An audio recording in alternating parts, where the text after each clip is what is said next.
Hello, xin chào tất cả mọi người. Đó, được yêu cầu của khách nhờ mình đặt rèn rau cho khách này. Đó, đây là bác mình mới làm xong đấy mọi người. Đó, rau là làm bằng nhíp ô tô nhá.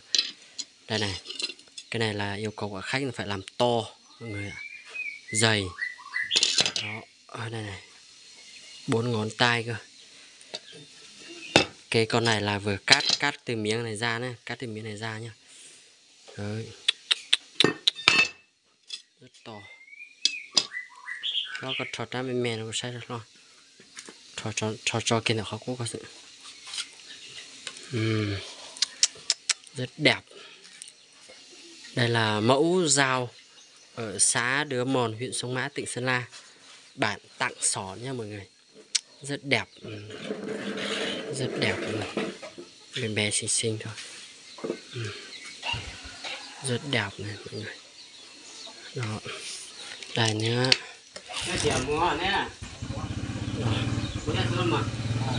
Con này là mình chuẩn bị gửi đi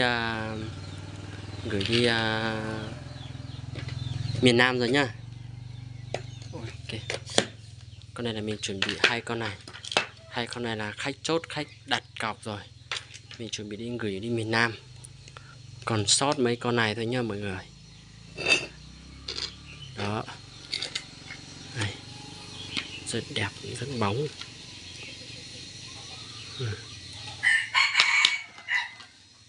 Thôi nó sai sao lo cho cũng chưa đang còn rồng lo đi xuống. Đó, ok.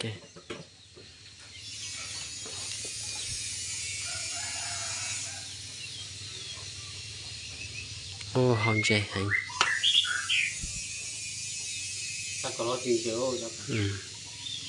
Cái trên hành một mưa ta có này. Lấy bây giờ.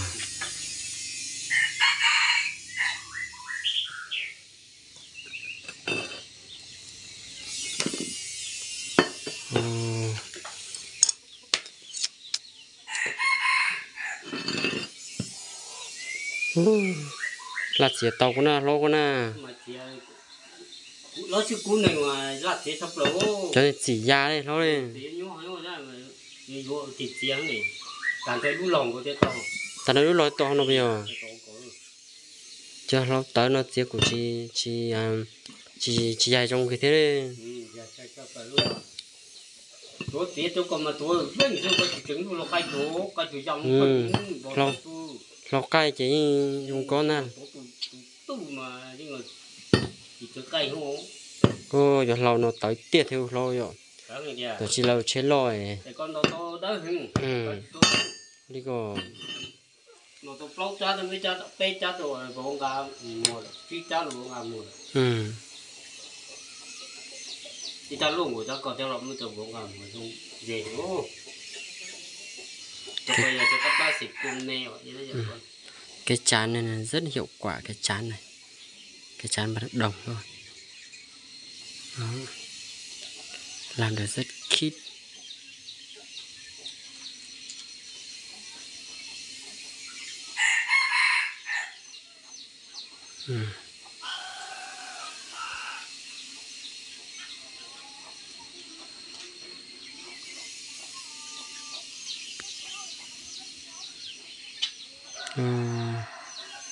Rất điều.